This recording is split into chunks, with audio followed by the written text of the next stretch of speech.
अगर इस देश का चुनाव आयोग जिंदा है, उनका जमीर मरा नहीं है, तो जो प्रश्न राहुल जी ने चुनाव आयोग को पूछे हैं, उनका जवाब चुनाव आयोग ने देना चाहिए। लेकिन चुनाव आयोग उसके जवाब नहीं देगा, क्योंकि चुनाव आयोग भी जो सरकार बनी है वो सरकार की गुलामी कर रहे हैं। हमने बार बार महाराष्ट्र का चुनाव आयोग हो, दिल्ली का चुनाव आयोग हो, बार बार हमने वहां जाकर हमारा सर फोड़ दिया है, लेकिन वो मरा है। दूसरी बात, ये जो 39 लाख वोट कहां से आए और कहां जाएंगे?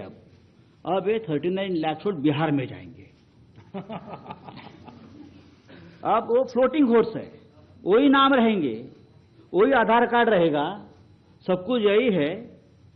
वो वोटर्स घूमते रहते हैं, थोड़े दिल्ली में आए हैं, महाराष्ट्र पैटर्न वहां भी हमने देखा, कल हम दिन भर थे, 2 दिन यहां।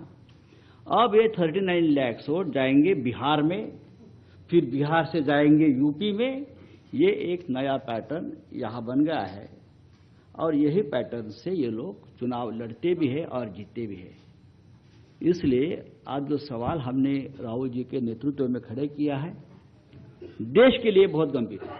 अगर इस देश में डेमोक्रेसी हमको जिंदा रखनी है, पार्लियामेंट, विधानसभाएं हमको सचमुच जिंदा रखनी है, तो ये सवाल का जवाब सिर्फ हम नहीं पूछेंगे, मीडिया ने पूछना चाहिए, लोगों में जागृति आनी चाहिए। हम तो लड़ने वाले लोग हैं, हम लड़ेंगे ही, लेकिन महाराष्ट्र की जो बात है, वो कैसे जीते और हम कैसे हारे, हमको हराया गया किस प्रकार से, ये मुद्दा राहुल जी ने देश के सामने लाया है। मैं बार बार चुनाव आयोग से अपील करूंगा कि आप उठिए, कफन निकालिए, आपके ऊपर जो कफन डाल दिया है सरकार ने, उठाकर आप ये सवालों का जवाब दीजिए। Thank you. अगर इस देश का चुनाव आयोग जिंदा है, उनका जमीर मरा नहीं है,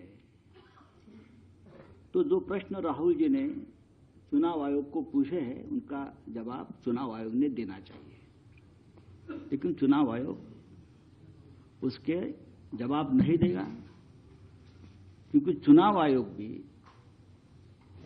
जो सरकार बनी है वो सरकार की गुलामी कर रहे हैं। हमने बार बार महाराष्ट्र का चुनाव आयोग हो, दिल्ली का चुनाव आयोग हो, बार बार हमने वहां जाकर हमारा सर फोड़ दिया है, लेकिन वो मरा है। न्यूज नेशन अब व्हाट्सएप पर खबरों की ताजा अपडेट के लिए न्यूज नेशन के इस QR कोड को स्कैन करें।